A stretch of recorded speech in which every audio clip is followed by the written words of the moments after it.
The 9,439th meeting of the Security Council is resumed.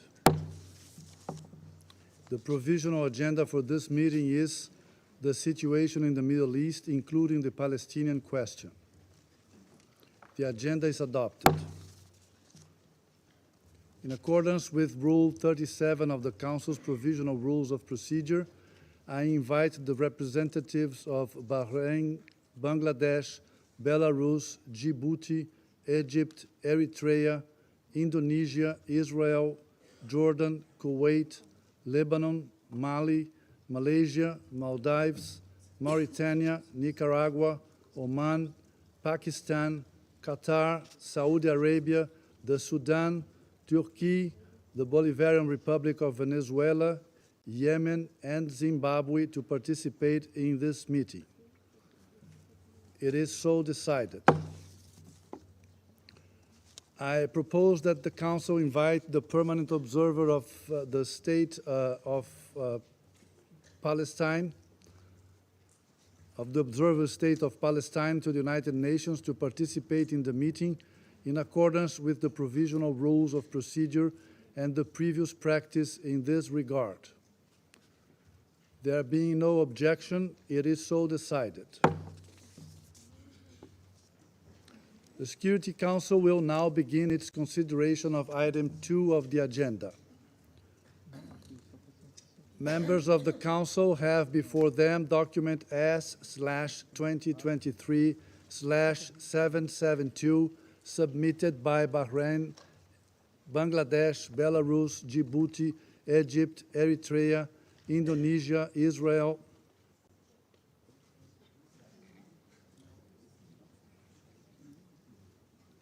Jordan, Kuwait, Lebanon, Mali, Malaysia, Maldives, Mauritania, Nicaragua, Oman, Pakistan, Qatar, the Russian Federation, Saudi Arabia, the Sudan, Turkey, the United Arab Emirates, the Bolivarian Republic of Venezuela, Yemen, and Zimbabwe.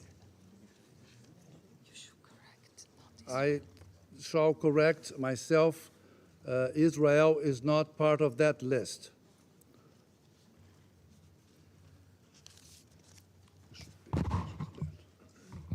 I now give the floor to those members of the Council who wish to make statements before the vote. I give the floor to the representative of the Russian Federation.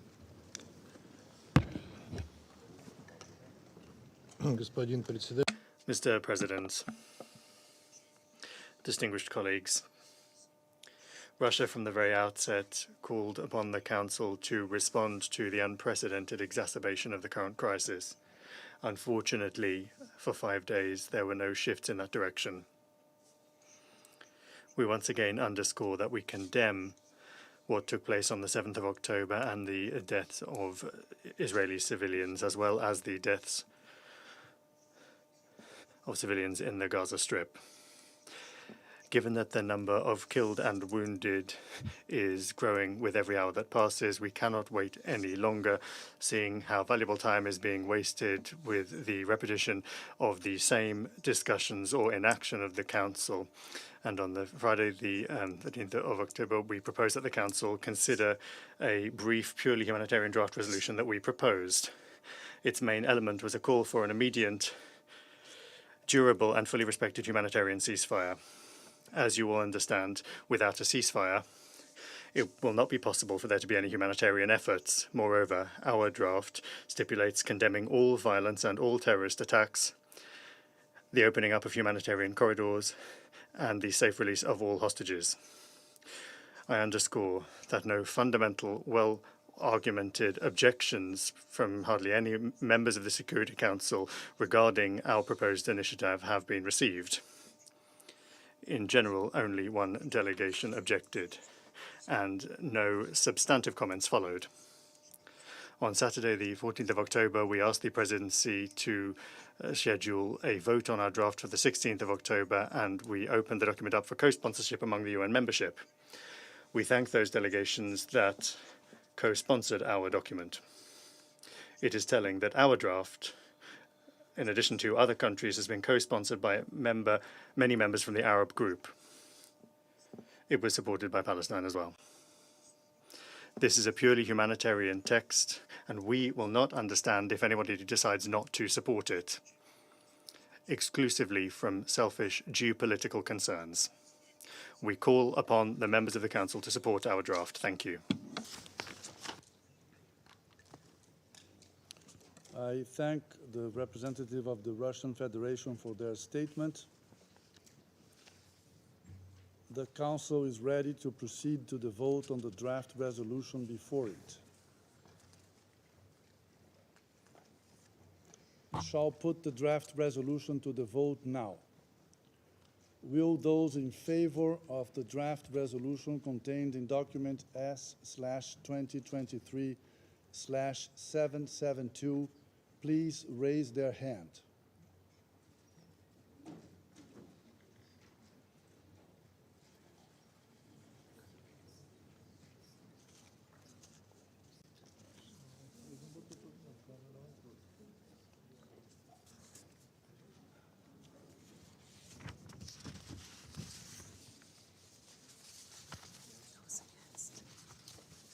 Those against?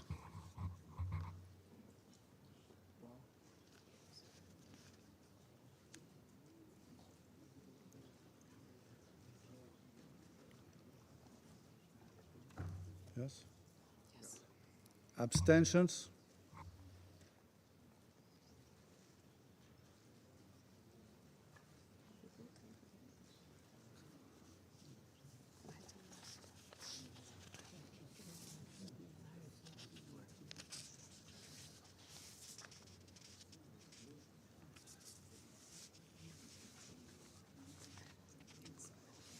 The result of the voting is as follows: 5 votes in favor, 4 votes against, 6 abstentions. The draft resolution has not been adopted, having failed to obtain the required number of votes.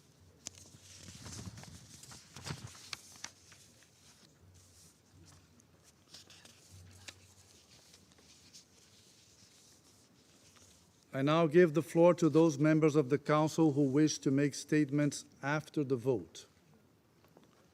I give the floor to the representative of the Russian Federation.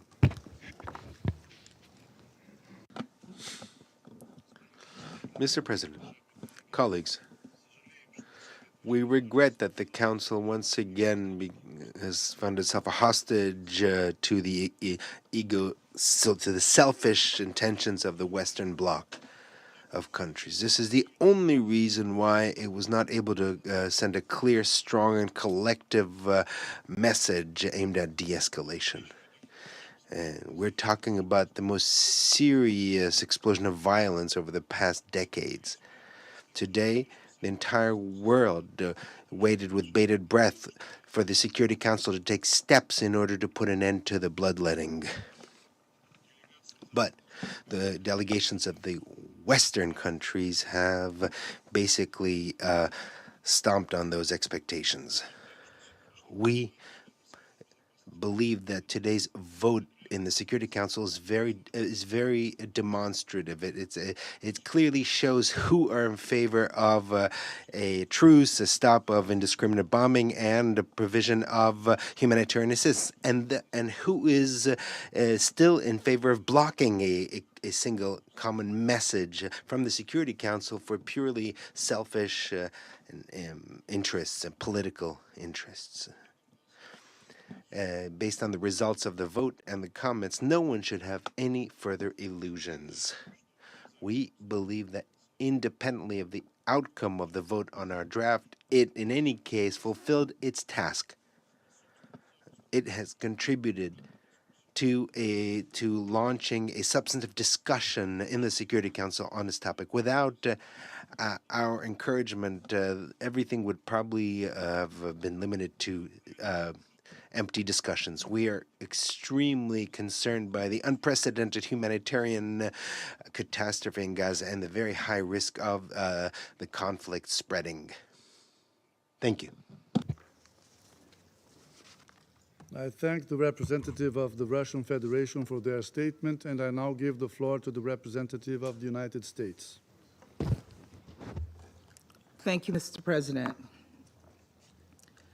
Just over a week ago, terror was unleashed on Israel by Hamas, whose stated purpose is to destroy Israel and kill Jews.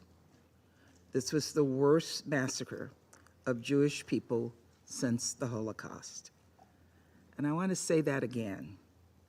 This was the worst massacre of Jewish people since the Holocaust. It was an appalling human tragedy that has brought to the surface painful scars left by a millennia of anti-Semitism. Hamas terrorists slaughtered more than 1,000 civilians, including American citizens, entire families, children, babies, and the elderly. And Hamas took innocent people hostage, including American citizens and the citizens of several members of this council. The brutality of Hamas brings to mind the most heinous atrocities committed by ISIS, and Hamas's actions have led to the dire humanitarian crisis facing the people of Gaza. Civilians should not have to suffer for Hamas's atrocities, and this council and the entire international community has a responsibility to help address this humanitarian crisis, unequivocally condemn Hamas, and reaffirm Israel's inherent right to self-defense under the UN Charter. Unfortunately, Russia's resolution presented today does not meet all of these responsibilities. Russia's resolution, put forward without any consultations, make no mention of Hamas, none. By failing to condemn Hamas, Russia is giving cover to a terrorist group that brutalizes innocent civilians. It is outrageous, it is hypocritical, and it is indefensible. Colleagues, the United States could not support Russia's resolution, which, in ignoring Hamas's terrorism, dishonors victims. We agree that this council should take action, but we have to get it right, and will work intensively with all members on the council to do so. Colleagues, the vast majority of families in Gaza are suffering through no fault of their own. As I've said, Hamas set the humanitarian crisis in Gaza in motion, and we cannot allow this council to unfairly shift the blame to Israel and excuse Hamas for its decades of cruelty, period.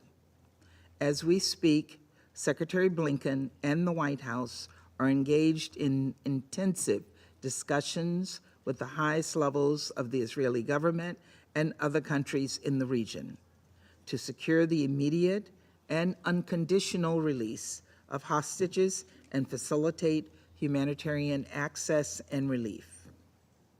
And we're actively engaged with other partners in the region and the United Nations to help meet the needs of people in Gaza. It is critical that civilians have access to essential food, water, medicine, and shelter. Let me repeat, it is critical. We have called on countries in the region to allow and facilitate full, safe, and unhindered humanitarian access in Gaza, in line with the principles of humanity, impartiality, neutrality, and independence. The United States is proud to be the largest international humanitarian donor to the Palestinian people. And yesterday, the United States announced the appointment of Special Envoy David Satterfield, who will lead U.S. diplomatic efforts to promote the safety of civilians and urgently address this humanitarian crisis in coordination with the United Nations and U.S. partners. We're doing all we can to help facilitate access to basic necessities, including food, water, and medicine. Colleagues, as President Biden made clear, we're working with Israel to ensure that they have what they need to defend the Israeli people, rescue hostages, and take necessary action to hold terrorists accountable for these attacks. The United States has reiterated to our Israeli partners the need to protect civilian life consistent with international humanitarian law. Protection of civilians and the protection of people who are trying to get to safety must be a central focus for everyone involved. We will continue to urge our Israeli partners to work to minimize the risk of civilian casualties. The bottom line is this: you cannot claim to stand with the Palestinians and their legitimate aspirations if you do not stand squarely against Hamas. Hamas does not stand for the Palestinian people's rights to dignity and self-determination. The path of terror that Hamas is engaged on has not improved the life of a single person, nor done anything to advance peace and stability. On the contrary, all Hamas has ever brought to the Palestinian people in the region is misery, chaos, and destruction. Colleagues, over the coming days and weeks and months, let us work together to prevent the conflict from spreading and addressing this humanitarian crisis. And let us work together to hold Hamas accountable for its terrorist acts against Israel and for standing in the way of the peace and stability that Israelis and Palestinians alike deserve. Thank you, Mr. President. I thank the representative of the United States for their statement, and I now give the floor to the representative of Japan. Thank you, Mr. President. We voted against the resolutions, not mainly for the contents of the resolution. Of course, the resolution could have been improved if it's put in a larger context and the perspectives.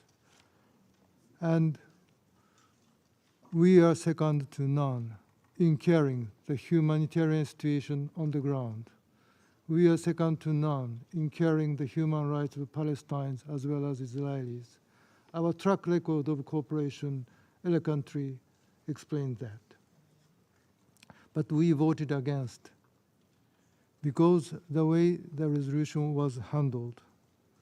We still do not understand why Russian Federation, our esteemed colleague, insisted to put the resolution to vote while there is a chance for further engagement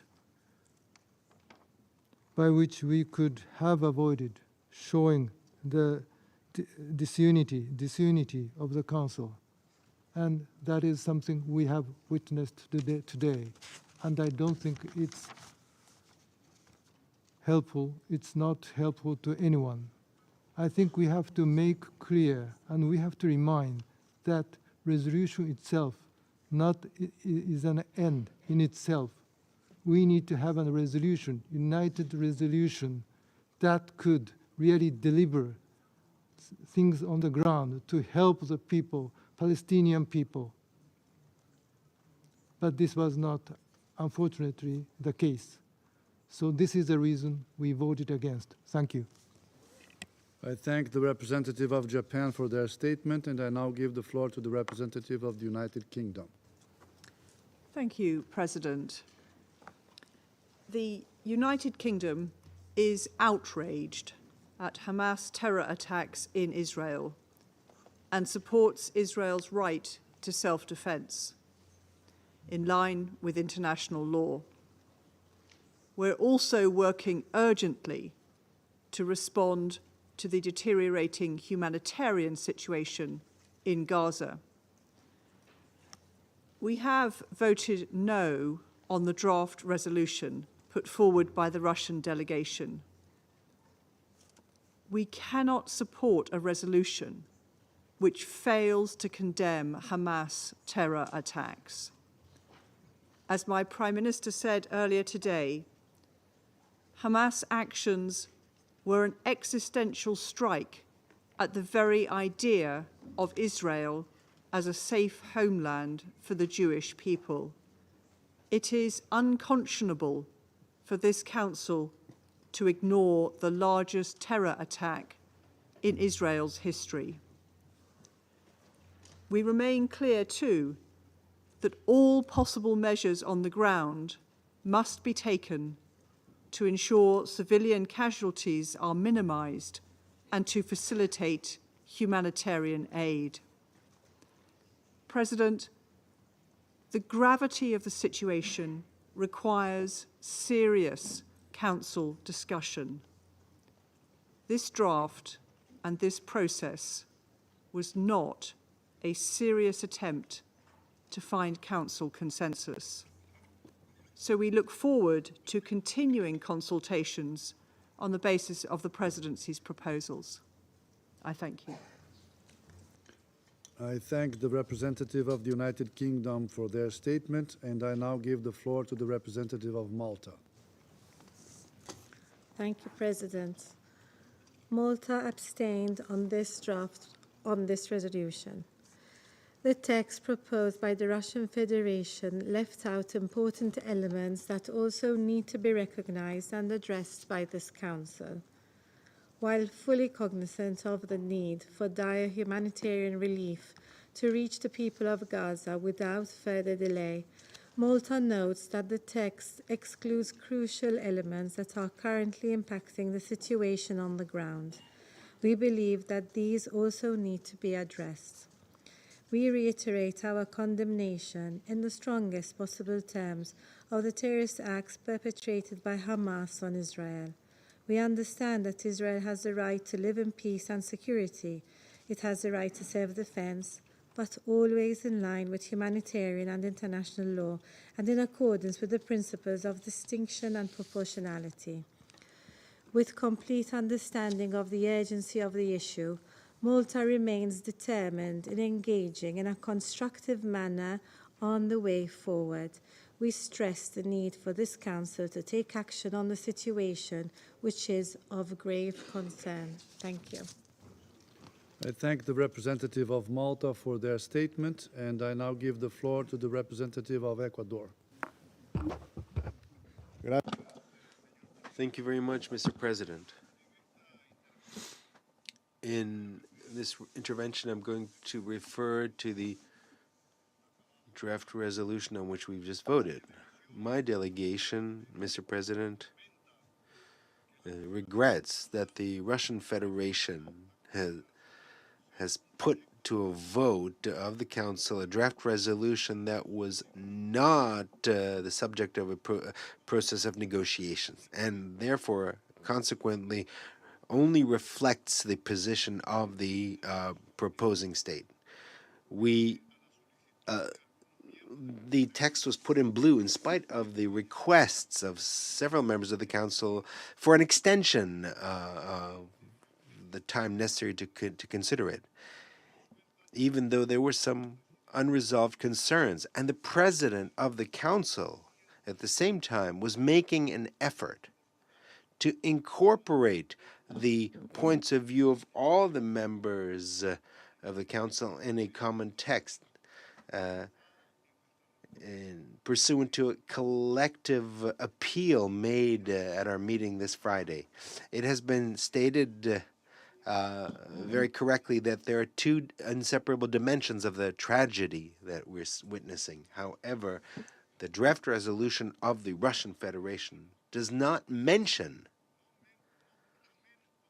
or even less condemns, the terrorist attacks of Hamas, which is the direct cause of the escalation of violence and the consequent humanitarian crisis. Nor does it contain any mention of international humanitarian law and the obligation to respect that law, or the urgency or the seriousness of the situation. And that seriousness cannot in any way be used to to score political points or ephemeral victories. This Council should adopt resolutions that seek to put an end to the human suffering in a serious and constructive way. In addition, Mr. President, we would like to note that all the elements of the text of the Russian Federation were taken on board in the draft resolution negotiated by the Brazilian presidency, and that are continuing to be the subject of consultations. For these reasons, we abstained on the draft resolution presented by the Russian Federation. Thank you very much. I thank the representative of Ecuador for their statement, and I now give the floor to the representative of Switzerland. Merci, Monsieur le Président. Thank you, Mr. President. Since the 7th of October, Switzerland has firmly condemned the acts of terror, indiscriminate attacks, and hostage-taking carried out by Hamas against the Israeli population. We deplore the deaths of thousands of civilians, including hundreds of children in Israel and the occupied Palestinian territory, notably Gaza, and we express our most sincere condolences to their loved ones, as well as to those of the members of staff of the United Nations and other humanitarian organizations who have died in the line of duty. We commend the courage of their colleagues that remain engaged in a large-scale humanitarian crisis in Gaza. Hundreds of thousands of civilians have had to evacuate their homes and, like the rest of the people of Gaza, are currently in an extremely precarious situation without protection and without access to essential services or external assistance. Mr. President, Switzerland shares the sense of urgency and the great deal of concern, and therefore the need for the Council to act in unison faced with the situation in the Middle East. As the Secretary-General has reminded us, de-escalation, the protection of civilians, and the release of all hostages and the delivery of humanitarian assistance are priorities. With those priorities in mind, Switzerland nevertheless chose to abstain on the resolution submitted by Russia. As we reiterate at every opportunity, and in particular in the context of large-scale humanitarian crises, Switzerland believes that this Council cannot skimp, even in emergencies, or perhaps above all in emergencies, cannot skimp on a clear reference to international humanitarian law. Even armed conflicts have rules. For Switzerland, the omission of a clear reference to international humanitarian law in a Council resolution, even though the situation is constitutive of an armed conflict, is simply not admissible. It is up to this Council to make sure that respect for international humanitarian law is a priority by calling upon all parties to respect the basic rules of the conduct of hostilities and humanitarian access, the protection of civilians and civilian infrastructure, operations and humanitarian personnel. Calls for respect for international humanitarian law must also help hold back a spiral of violence which could engulf the entire region. For that reason, we will remain actively and constructively committed to giving pride of place to the rules of international humanitarian law in the alternative proposals submitted by yours to be made in order to resolve the outstanding issues. And we hope that the Council will quickly be able to unify its efforts in order to adopt a resolution that goes in that direction. We count on the constructive engagement of all members of this Council. Thank you. I thank the representative of Switzerland for their statement, and I now give the floor to the representative of China.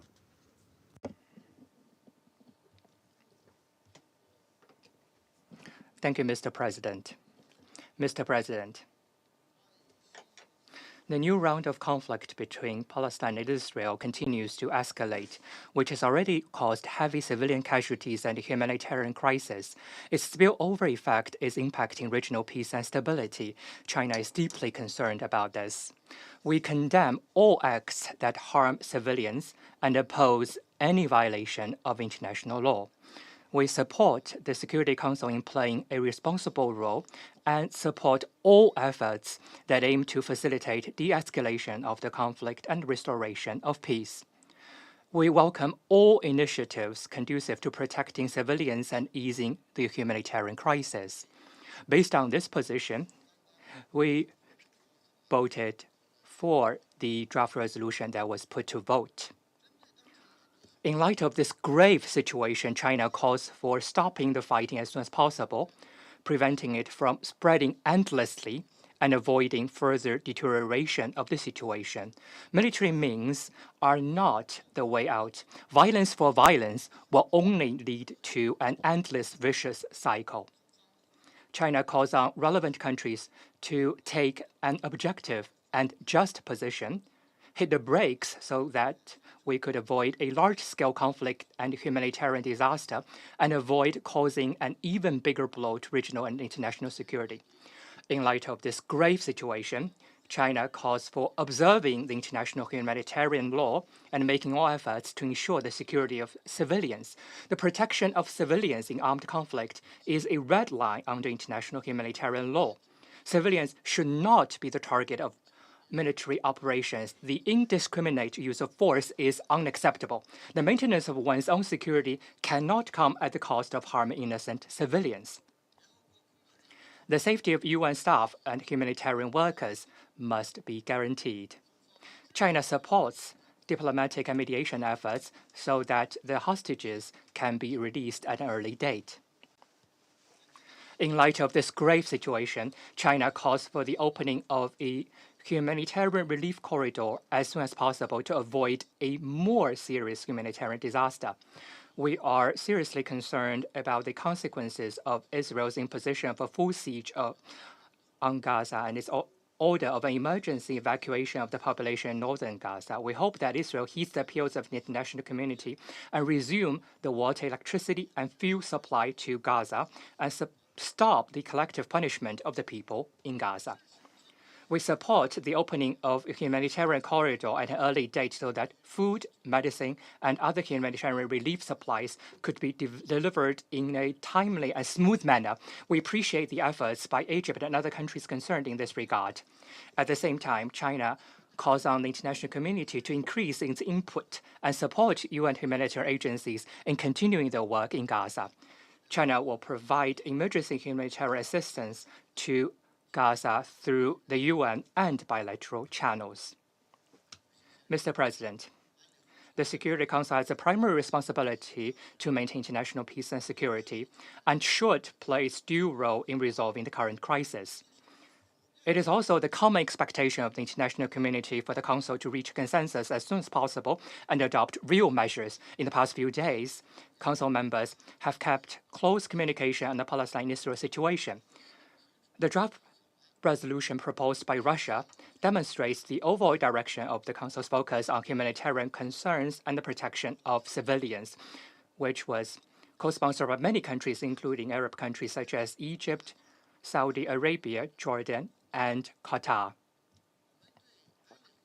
We greatly regret the fact that the Council failed to agree on this draft resolution.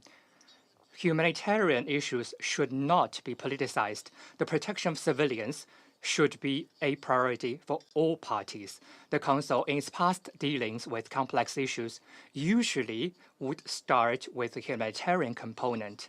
The current conflict is spreading and suffering is continuing. The Council should not give up its effort in this regard. Brazil also proposed a draft resolution. We welcome that. We hope that all parties, out of a responsible and constructive spirit, continue to seek consensus and take more active actions to ease the tension and avoid a humanitarian disaster, so as to demonstrate in earnest the responsibility and mission of the Security Council and make sure that it is able to stand the test of morality and conscience. Mr. President, the Chinese President Xi Jinping has highlighted on many occasions that the fundamental way to resolving the Palestine question is to establish an independent state of Palestine. History has time and again proven that for the Israel-Palestine situation, the repeated outbreak of crisis is fundamentally due to the fact that the basis of the two-state solution keeps being eroded. The Middle East peace process has veered from the right track, and relevant UN resolutions haven't been effectively implemented. When dealing with this new round of conflict between Palestine and Israel, the international community must go beyond the fragmented case-by-case crisis management model and persevere toward the fundamental direction of the two-state solution and make greater efforts toward the comprehensive and lasting solution to the question. Since the outbreak of the crisis, China has actively conducted efforts to facilitate the ease of tension and actively promote peace talks. Our Foreign Minister Wang Yi has communicated extensively with all relevant parties to elaborate on China's policy and position. The special envoy of the Chinese government on the Middle East will visit regional countries this week to conduct mediation work. China will always stand on the side of peace, on the side of justice, and on the side of international law. We're ready to work with the international community to make unremitting efforts to stop the fighting in Gaza at an early date and realize peaceful coexistence of Palestine and Israel and lasting peace and security in the Middle East. Thank you, Mr. President. I thank the representative of China for their statement. I now give the floor to the representative of Gabon. Merci, Monsieur le Président. Thank you, Mr. President. Gabon voted in favor of a draft resolution which calls for a humanitarian ceasefire. A draft resolution that firmly condemns violence and hostilities targeted at civilians and acts of terrorism. A draft resolution that calls for the unconditional release of hostages. A draft resolution which calls for unfettered access for humanitarian assistance to the civilian population that needs it. We are convinced that this is an action that responds to the immeasurable despair and an extremely serious crisis which in the space of a few days has caused thousands of deaths and immeasurable human distress. This is an action which, following our firm condemnation of the barbaric attacks against Israel on the 7th of October, an action which is in lockstep with our obligations under international humanitarian law. We regret that the Council was not able to reach consensus on the draft resolution. We must certainly show greater engagement and commitment to find a just solution, a just response that is in line with our mandate to this humanitarian distress. We must show greater commitment to silence the guns and to restore responsibility. We must show greater engagement to find a lasting solution to the severity of the humanitarian situation, which is something that our Security Council must address in order to avoid a catastrophe with irreparable consequences. Thank you. I thank the representative of Gabon for their statement, and now give the floor to the representative of the United Arab Emirates. Mr. President, long before the unjustifiable Hamas attack on Israel on 7th of October, Gaza was already one of the most desperate places on earth to live. All Council members have rightly condemned the indiscriminate murder of innocent Israeli civilians and the taking of 199 of them hostage, including children. We reiterate that condemnation here. But Hamas does not represent the Palestinian people or the people of Gaza, who are suffering immensely today. And that is why Council unity is so desperately needed on this file. In January of this year, the UN assessment of humanitarian needs in Gaza stated that 1.3 million people required aid for their basic survival. Half of those were children. Almost 60% of the need ranged between severe and catastrophic. In the past decade alone, Gazans have lived through 3 rounds of major conflict. The children of Gaza have lost hope. That nightmare was Gaza's lot 10 months before this outbreak. And today, civilians in Gaza are once again facing a ruinous war with nowhere safe to go. Gaza, one of the most densely populated places on earth, is besieged, with no access to fuel, electricity, food, water, or medical supplies. 2 million people are now relying on a solitary pipeline for water, as none of the 3 desalination plants can operate without power. And against this terrible backdrop, the international community must recognize that the call for the evacuation of more than 1 million people who have nowhere safe to go and no assistance for what it is, an unjustified demand unmeetable in its nature. Therefore, there is work for this Council to do beyond making statements. At a minimum, this Council should be able to come together around the need to protect all civilians, the unconditional release of all hostages, and the safe provision of humanitarian assistance. Access to fuel, food, water, medical aid, and other basic necessities must be fully restored. We must create a framework for rapid, unimpeded, and safe humanitarian access for the brave workers who are risking their lives today on the ground. The call for humanitarian ceasefires is essential for the realization of all of the above. The draft resolution put forward by the Russian delegation responds to these specific humanitarian needs. That is why the United Arab Emirates voted in favor of it, and that is why we are disappointed that it could not commend the support of the Council today. We thank the Presidency for their efforts, and we hope that we will be able to come together quickly and with one voice on this file for those who so desperately need it on the ground. Mr. President, we believe this Council should be able to find unity on 2 things. International humanitarian law must be upheld, indiscriminate attacks must be rejected and are unjustifiable, and the cycle of violence overall must end. The events of the last 9 days have made it painfully clear that without a determined political horizon, the specter of bloodshed will continue to haunt both Israelis and Palestinians. Mahmoud Darwish, the late Palestinian poet, once wrote that a life only defined by the absence of its antithesis, death, is no life at all.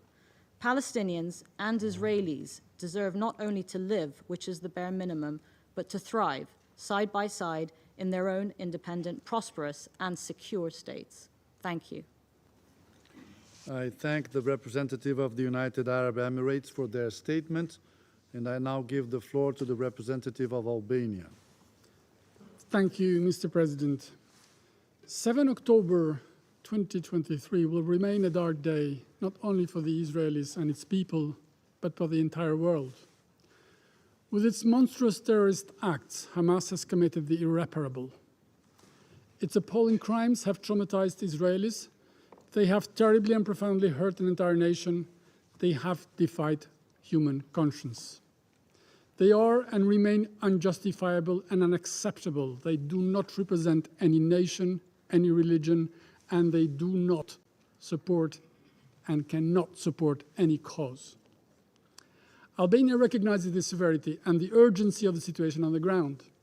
We recognize the need for the Council to react and act in discharging its core responsibility in many respects, in strongly condemning terrorism as it has always done, in recognizing the right of states to defend themselves as inscribed in the UN Charter, in always protecting civilians, in supporting humanitarian efforts, in avoiding further exacerbation or any spillover of an already tense, complex, and dangerous situation, and in chartering a clear path for peace, security, progress, and dignity for all Israelis and Palestinians. We abstained because the text presented failed to present the full picture and to incorporate core elements on substantial issues. We remain hopeful there is room to continue to remain actively engaged with a hope to use at best our time and energies to come together to respond to the many urgent and pressing needs on the ground. This critical situation doesn't need a competition between texts or a protagonism between member states. It requires active diplomacy by regional and international actors, as it is happening now, and here in the Council, engagement by all in good faith to come together to respond in the best possible way to all critical imperatives and needs on the ground. And I thank you. I thank the representative of Albania for their statement, and I now call the representative of France.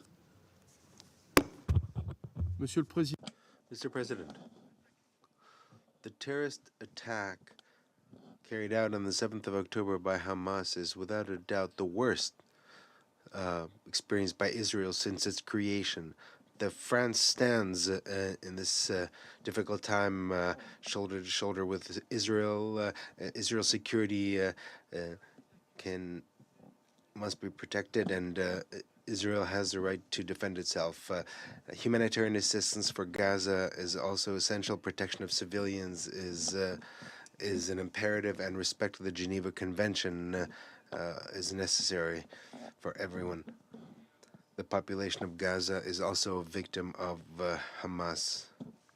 France voted against the draft resolution presented by Russia because several essential elements were lacking.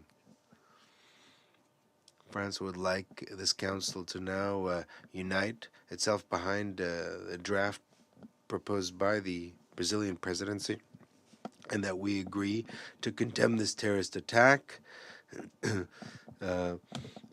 ensure humanitarian assistance, and protect the civilian population of Gaza. The Security Council today, more than ever, must shoulder its responsibilities. Thank you. Representative of France for their statement. And now give the floor to the permanent observer of the Observer State of Palestine.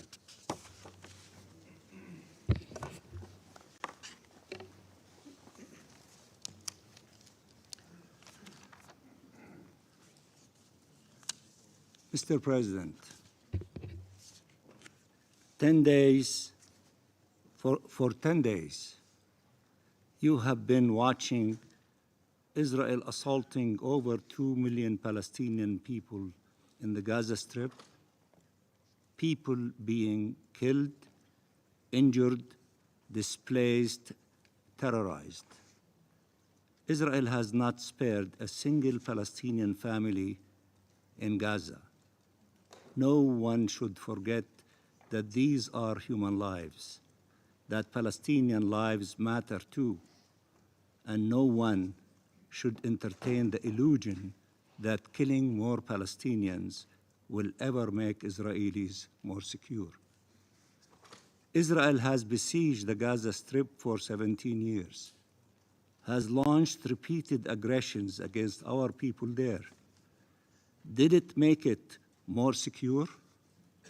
How can it convince anyone that killing more Palestinians, more innocent Palestinians, children, women, men, old and young, is the answer?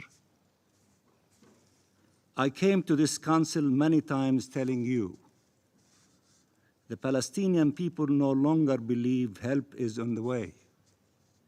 Prove them wrong. Restore hope in collective action. You now have important decisions to make. Decisions that determine how the next days will look like for the Palestinian people, for the region, and the entire world. We implore you, be guided by the rule of international law, with no exception or exceptionalism allowed. Don't send the signal that the Palestinian lives don't matter. Don't dare say Israel is not responsible for the bombs it is dropping over their heads.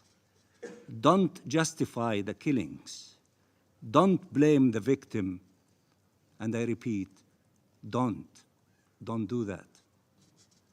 What is happening in Gaza is not a military operation. It is a full-scale assault against our people. It is massacres against innocent civilians. Nothing in natural law and international law allows for targeting of civilians and such indiscriminate, barbaric attacks against them. Israel has killed, as of now, 3,000 Palestinians, overwhelmingly civilians. More than half of them are women and children. More than 1,000 Palestinian children have been killed. I repeat, more than 1,000 Palestinian children have been killed so far in this assault. Israel has killed entire families, several generations at a time. As of this moment, 47 families totaling 500 people have been massacred. Still more may be under the rubble. 1,000 people unaccounted for. Most likely they are under the rubble. How do you justify that? You cannot. Every day, Palestinians are killed by Israeli soldiers or settlers for years now. And yet, you always press us to choose the peaceful path forward. You ask us to show restraint. You tell us that violence is not the answer, even as Israel continued colonizing and annexing our land and maiming and killing our people. Why then? Why then, when Israelis are killed, when Israelis are killed, would anyone condone unhinged violence being unleashed against our people? Double standard? Why would this council be unable to call for a ceasefire now, to stop the assault and the massacres? Stopping the killing and destruction is indispensable. The humanitarian and health system in Gaza has collapsed. Over 1 million people have been displaced. People cannot even bury their loved ones and mourn them. Lifting the siege and ensuring immediate and unhindered humanitarian access are equally urgent to save lives. I told this council months ago, regardless how hard taking the necessary decisions may seem now, the consequences of not taking them are infinitely higher. We are at that moment. Taking these decisions then would have saved many lives now. Further delay will only condemn more people to certain death. You know what is worthy of your unconditional support? It is the rule of international law and human rights, justice and peace. So no Palestinians and no Israelis are killed anymore. I repeat, so no Palestinians and no Israelis are killed anymore. So our people can finally live in freedom and dignity in their ancestral land, and two states, Palestine and Israel, can live side by side in peace and security in line with your resolutions and international law.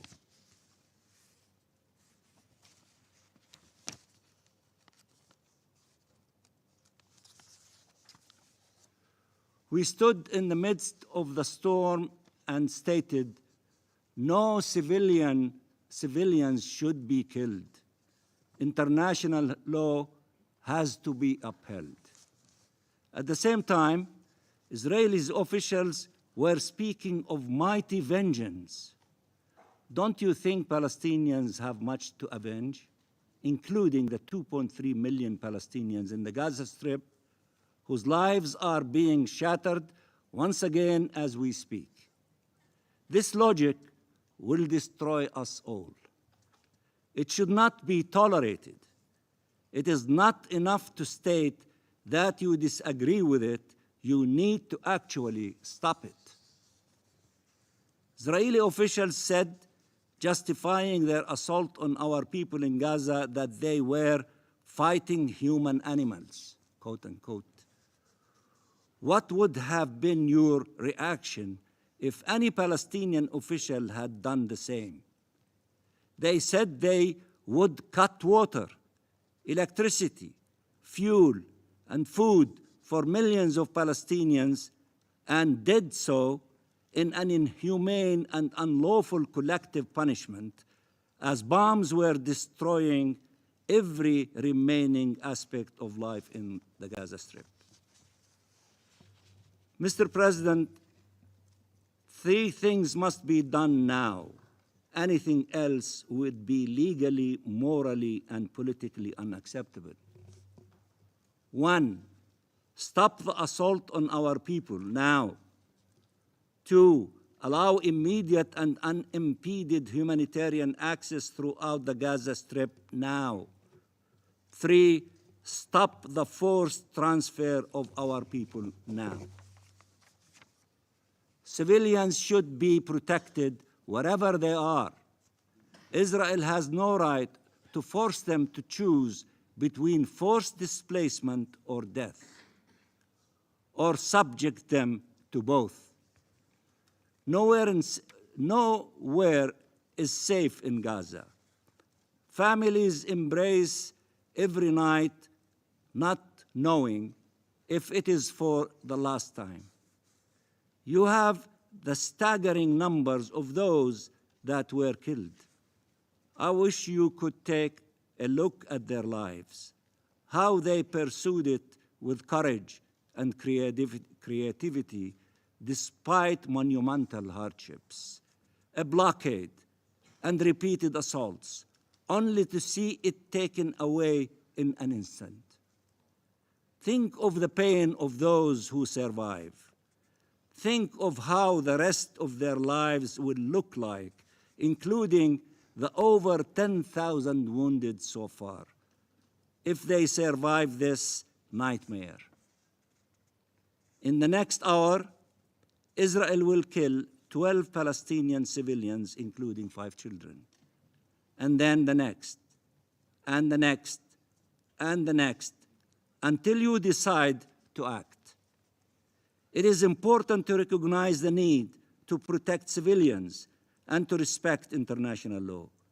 It is far more important to actually provide such protection and uphold the law.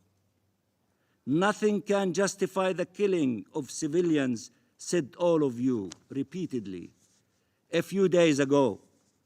Regardless of the legitimate aspirations of the Palestinian people, their legitimate grievances, the pain and suffering they endured and continue to endure, regardless of the dispossession, occupation, colonization, blockade, killing, mass imprisonment, they cannot resort to violence to free their land or protect their people.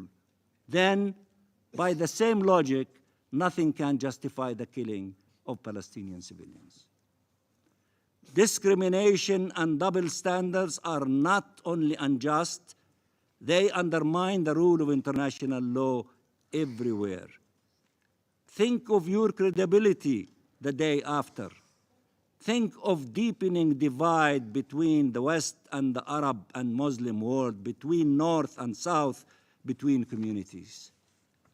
Our conflict is a political one, not a religious one.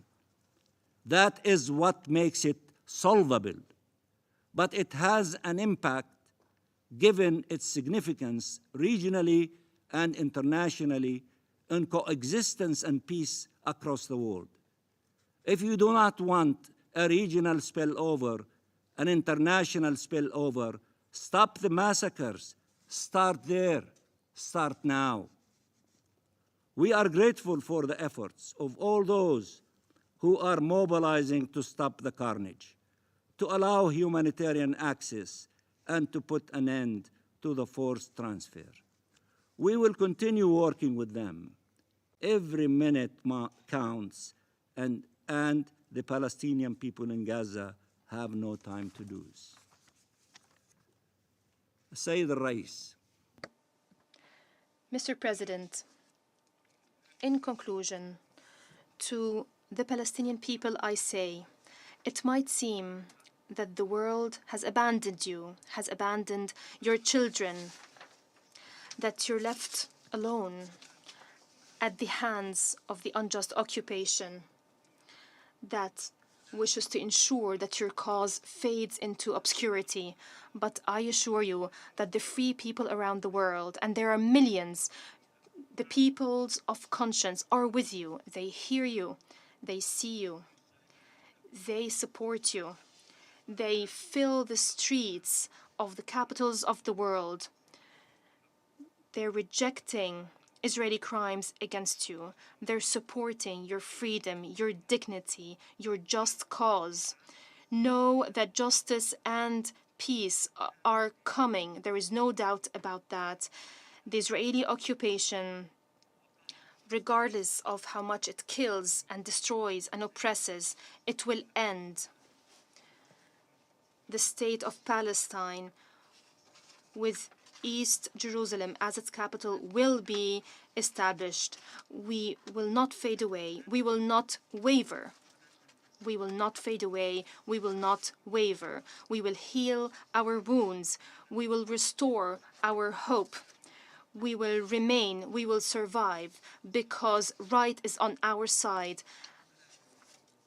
And those who have right on their sides do not die, do not fade away. They are reborn, they stay. I thank you, Mr.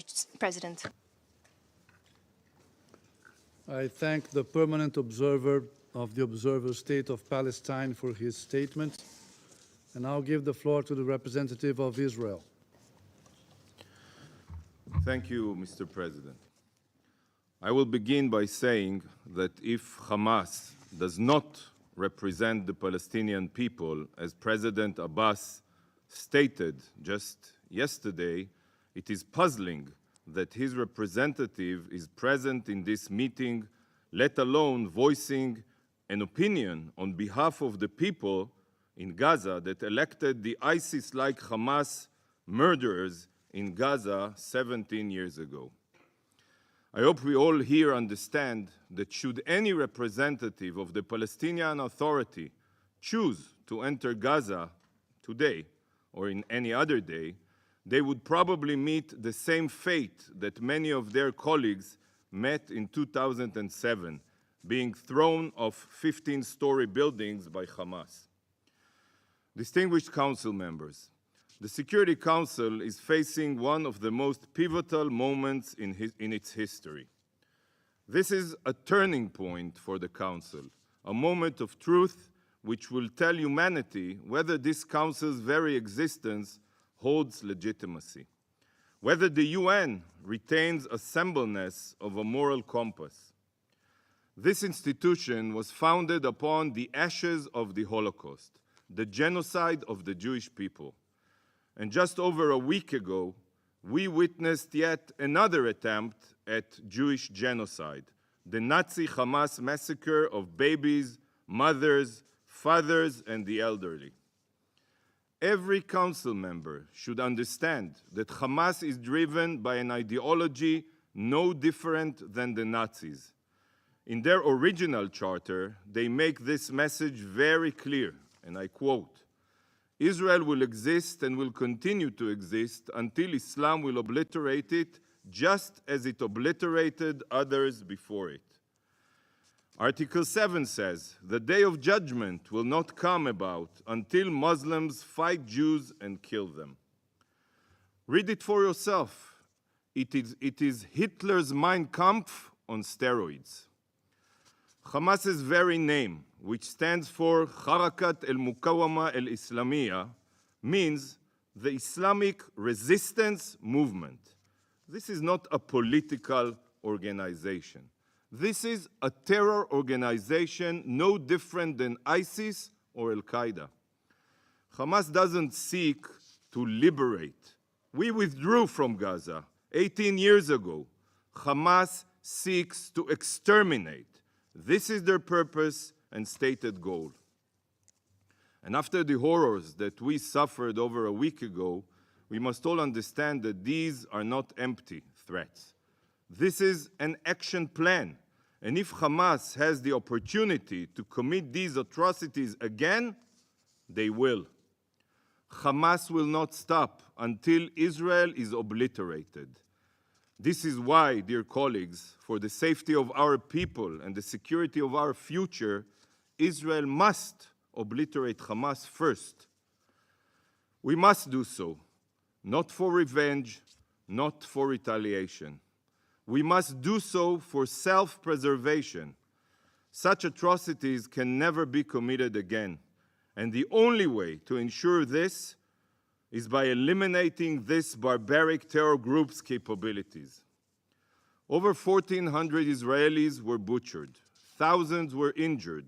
Nearly 200 hostages were taken to Gaza to be tortured, raped, and defiled, among them dozens of different nationalities. Proportionally, this atrocity is 15 times bigger than 9/11. But America's enemies were 7,000 miles away, while Israel's are 7,000 feet away.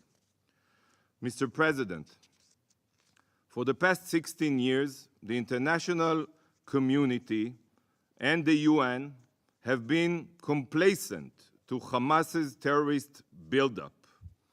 The world has kept its head in the sand as Hamas embedded its missiles and rockets and war machine within and under the civilian population of Gaza. It accepted an absurd reality that a law-abiding democracy could live side by side with cancerous genocidal terrorists thirsty for Israeli blood that fires tens of thousands of missiles and rockets indiscriminately at our civilians. Future generations will look back in disbelief that the world could be so naive only 80 years after Hitler. But this is no longer the case. We have seen with our own eyes that nothing will change Hamas's ideology. Nothing. Not the rehabilitation of Gaza, not economic incentives, not any promise of a brighter future. The UN tried. The US tried. Many of you tried. But everyone failed. Nothing can change a genocidal ideology. Nothing. There is only one solution to curing a cancer, and it is the evisceration of every cancerous cell. The international community has poured billions of dollars into Gaza, and it all went to Hamas's war machine and its subterranean city of terror. Abundant resources and aid destined for the people of Gaza were squandered by these barbaric terror monsters. Every inch of the Gaza Strip has been exploited for Hamas's violent goals. To Hamas, Gazan civilians are nothing more than cannon fodder, human shields who in death become pawns for Hamas's libelous propaganda campaign. They are threatening, right now, as we speak here, they are threatening Gazans not to evacuate south, by the way, as we evacuated our civilians near our southern border, and then use their bodies to recruit countries to pressure Israel. So let me be clear. Israel is on a rescue mission to save our hostages, a rescue mission to save our future and to save the people of Gaza from their savage tyrants, a rescue mission. This rescue mission can end quickly. Should Hamas put down their arms tomorrow, return our hostages, and turn themselves in, this war can end without one more shot being fired. Why are you not calling on Hamas to do this? Why isn't this part of the resolutions? Distinguished Council members, I will reiterate. The Security Council now stands at one of its most pivotal crossroads. Will the Council support the fight for civilization, or will it incentivize the genocidal jihadists who aim to murder all the infidels? For a body dedicated to security, this shouldn't even be a question. The first step this Council must take before any calls for aid, calm or restraint, is to designate Hamas as the murderous terror organization that it is, just as the Council did with ISIS and Al-Qaeda. Secondly, and no less important, this Council must support Israel's right to defend itself. But supporting this right doesn't mean echoing empty words. It means standing in solidarity with Israel in our rescue mission to obliterate Hamas's terror capabilities. If Hamas is not obliterated, such atrocities will be repeated. and not only in Israel. Supporting Israel's right to defend itself means supporting Israel's goal of eradicating these cancerous jihadists. Israel, dear colleagues, is a law-abiding country that upholds international law. We are facing, as you all know, a genocidal terror group that doesn't even recognize the existence of international law. It must be remembered by the Council. So how can it be that the focus of the Security Council is not, and I elaborate. Number one, to designate Hamas as a terror organization. Number two, to hold Hamas fully and solely accountable for the situation in Gaza. Number three, to fully support Israel's right to defend itself. And number four, to immediately and unconditionally demand from Hamas to release all the abducted hostages. I urge you all to think about these objectives and that they all be addressed in any future discussions. Israel will not accept having her hands tied while we are fighting for our security and for our children's future. Thank you, Mr. President. I thank the representative of Israel for their statement, and I'll give the floor to the representative of Jordan.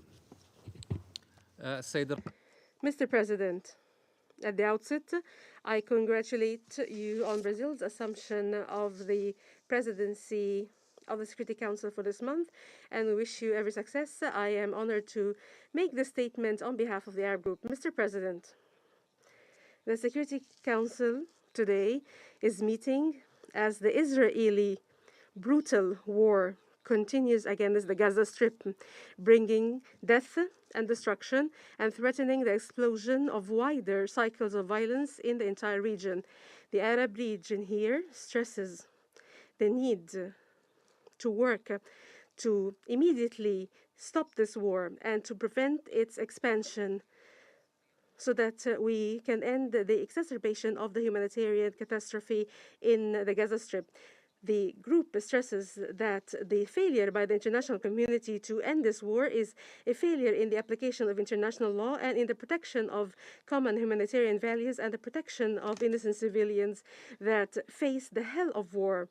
They cannot find the simplest necessities of life: shelter, food, drinking water, electricity, and health care. We stress that the international silence against what the Gaza Strip is facing, the killing and the war, is a silence vis-a-vis an aggression that dehumanizes the Gazans and prevents them from the right to protection, and it is a silence vis-a-vis Israeli violation of international law. And we stress that Israel's prevention of the delivery of humanitarian aid to Gaza and forcing more than 1 million citizens to leave their homes is a grave violation of international law and in IHL. Here we stress the need to deliver such assistance immediately without delay.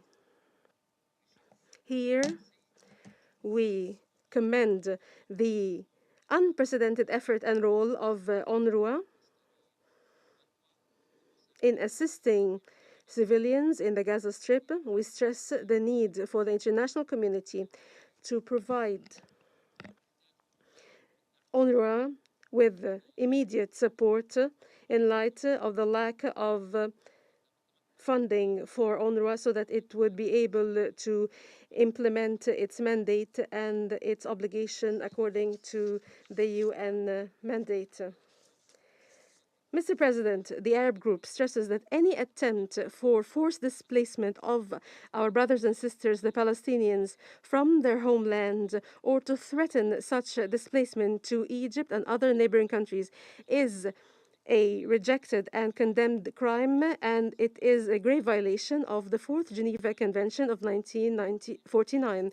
Here we stress the need to implement the rules of international law and IHL and ethical standards without distinction, and this should not be based on nationality or identity. The international community must address the war against Gaza using a same set of standards, condemning the killing of civilian Palestinians as it did with Israeli civilians. They are victims, those civilians, regardless of their identity or nationality. Mr. President, we recall here that what Israel is doing is not a right to defend itself. It is unfortunate that a number of countries keep repeating that Israel has the right to defend itself in the Gaza Strip. The Gaza Strip is an occupied territory. Here, we recall the advisory opinion of the ICJ on the question of the separation wall of 2004, particularly paragraph 139 of this opinion, according to which Israel does not have the right to defend itself within occupied Palestinian territory. The provisions of IHL are applicable here, pertaining to military response to armed attacks in occupied territories. The occupying power needs to respect the principles of distinction between military and civilian objects, and it should not launch attacks against civilians and civilian objects as is happening, and there should be proportionality in response. It should take precautionary measures to protect civilians. Through following up the developments of the situation, it is clear that Israel's military actions in Gaza do not respect the bare minimum stipulated by the international humanitarian law. It is not even claiming to be doing so, as you have heard a while ago. And the statements by its senior military and political officials mean that everything it has been committing and will commit will go beyond all ethical, moral, legal, and humanitarian standards against defenseless people, and the international community is not heeding the calls. The Arab group reaffirms that the comprehensive and just peace, in accordance with the resolutions of international legitimacy and the Arab Peace Initiative, is a strategic Arab choice and is the only means to protect the entire region from the cycle of violence. In closing, we stress that Israel will not attain peace and security if security and freedom is not provided for the Palestinian people in their independent state with occupied Jerusalem as its capital on the borders of the 4th of June. I thank you. I thank the representative of Jordan for their statement. There are no more names inscribed on the list of speakers. The meeting is adjourned.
We are deeply disappointed with the results of the voting.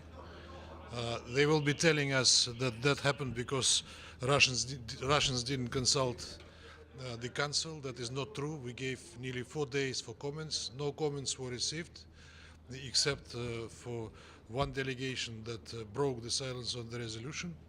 There is nothing in the resolution that can be contested because it's purely a humanitarian one, and the only reason why the resolution didn't pass was because they didn't want to support anything coming from Russia.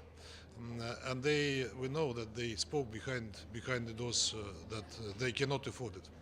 So now again the council that procrastinated for 5 days, more than that, didn't make any decision on the most pressing issue of today, and that is very sad. While we speak,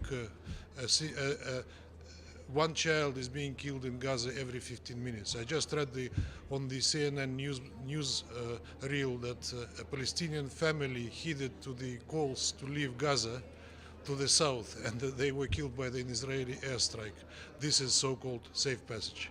So we'll see where we'll go from there, but for us the results of the voting are very disappointing. But we would like to thank, we had quite a large co-sponsorship given the short time that the resolution came from. We had nearly 30 countries that co-sponsored, and we're grateful for all of them. For them, I think that is too a big disappointment, I think.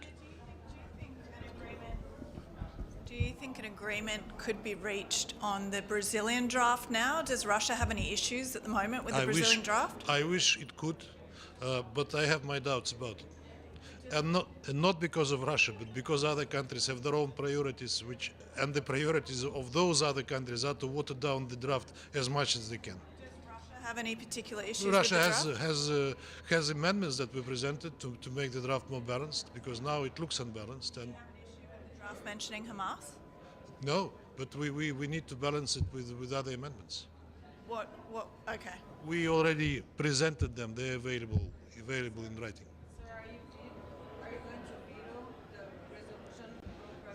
We do not disclose the voting before the voting happened.